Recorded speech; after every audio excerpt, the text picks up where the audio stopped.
राम राम राम राम राम राम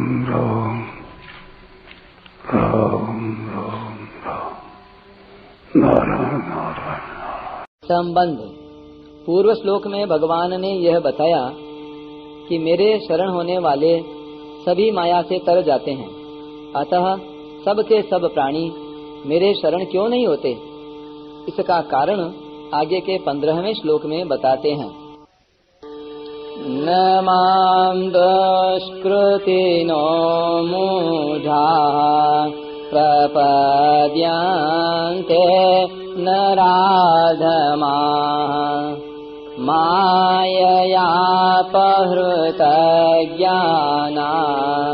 आसुरं भावमाश्रिताः।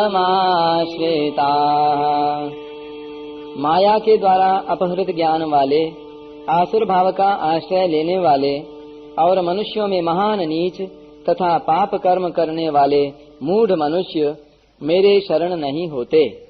व्याख्या। नमाम दुष्कृतिनो मूढ़ः प्रपद्यन्ते नराधमः। जो दुष्कृति और मूढ़ होते हैं वे भगवान के शरण नहीं होते।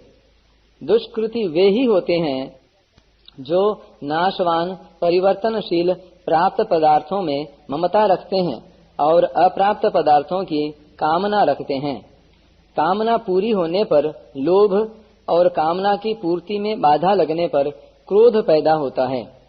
इस तरह जो कामना में फंसकर व्यभिचार आदि शास्त्र निषिद्ध विषयों का सेवन करते हैं, लोभ में फंसकर झूठ, कपट, विश्वासघात, बेईमानी आदि पाप करते हैं और क्रोध के वशीभूत होकर द्वेष, वैर आदि दुर्भाव पूर्वक हिंसा आदि पाप करते हैं, वे दुष्कृति हैं।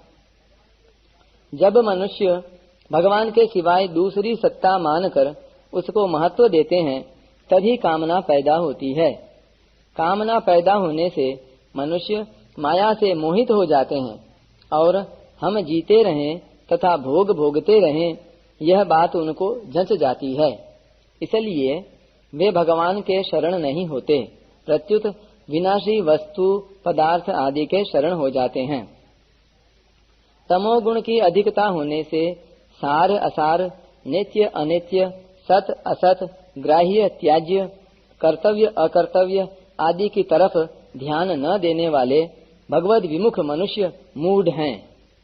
दुष्कृति और मूढ़ पुरुष परमात्मा की तरफ चलने का निश्चय ही नहीं कर सकते, फिर वे परमात्मा की शरण तो हो ही कैसे सकते हैं।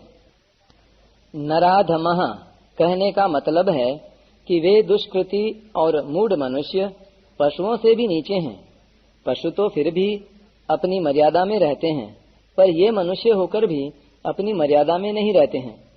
पशु तो अपनी योनि भोग कर मनुष्य योनि की तरफ आ रहे हैं, पर ये मनुष्य होकर जिनको की परमात्मा की प्राप्ति करने के लिए मनुष्य शरीर दिया, ये मनुष्य होकर पाप अन्याय आदि करके नरकों और पशु योनियों की तरफ जा रहे हैं। ऐसे मूढ़ता पूर्वक पाप करने वाले प्राणी नरकों के अधिकारी होते हैं। ऐसे प्राणियों के लिए भगवान ने 16वें अध्याय के 19वें और 20वें श्लोकों में कहा है कि द्वेष रखने वाले मूढ़, क्रूर और संसार में नराधम पुरुषों को मैं बार बार आसुरी योनियों में गिराता हूँ। वे आसुरी योनियों को प्राप्त होकर फिर घोर नरकों में जाते हैं। माययापहृत ज्ञाना आसुरम भावमाश्रिताः।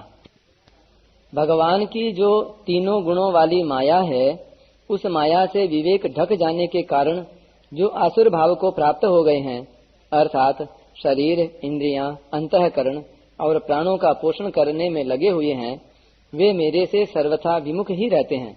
इसलिए वे मेरे शरण नहीं होते। दूसरा भाव यह है कि जिनका ज्ञान माया से अपहृत है, उनकी वृत्ति पदार्थों के आदि और अंत की तरफ जाती ही नहीं।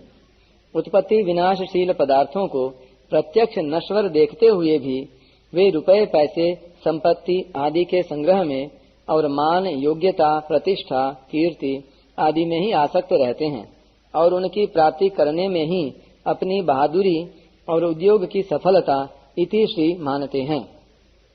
इस कारण वे यह समझ ही नहीं सकते कि जो अभी नहीं है उसकी प्राप्ति होने पर भी अंत में वह नहीं ही रहेगा।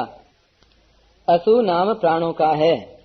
प्राणों को प्रत्यक्ष ही आने जाने वाले अर्थात क्रियाशील और नाशवान देखते हुए भी वे उन प्राणों का पोषण करने में ही लगे रहते हैं। जीवन निर्वाह में काम आने वाली सांसारिक वस्तुओं को ही वे महत्व देते हैं।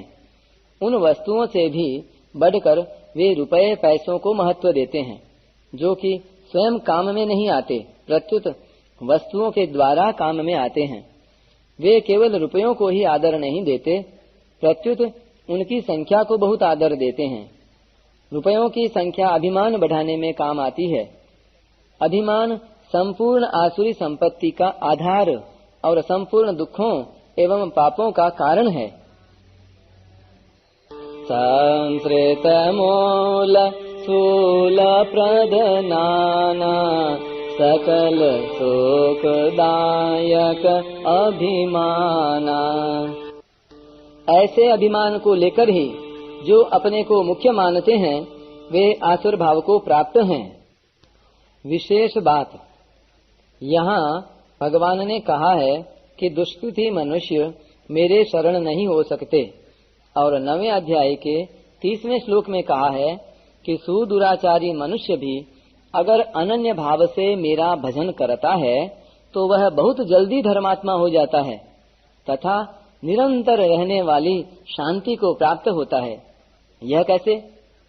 इसका समाधान यह है कि वहाँ 9वें अध्याय के 30वें श्लोक में अपिचेत पद आए हैं, जिनका अर्थ होता है दुराचारी की प्रवृत्ति परमात्मा की तरफ स्वाभाविक नहीं होती, परंतु अगर वह भगवान के शरण हो जाए तो उसके लिए भगवान की तरफ से मना नहीं है। भगवान की तरफ से किसी भी जीव के लिए किंचिन मात्र भी बाधा नहीं है, क्योंकि भगवान प्राणी मात्र के लिए सम हैं। उनका किसी भी प्राणी में राग द्वेष नहीं होता। दुराचारी से दुराचारी मनुष्य भी भगवान के द्वेष का विषय नहीं है। सब प्राणियों पर भगवान का प्यार और कृपा समान ही है। वास्तव में दुराचारी अधिक दया का पात्र है, कारण कि वह अपना ही महान अहित कर रहा है, भगवान का कुछ भी नहीं बिगाड़ रहा है। इसलिए किसी कारणवशात कोई आफत आ जाए, बड़ा भारी संकट आ जाए और उसका कोई सहारा न रहे तो वह भगवान को पुकार उठेगा,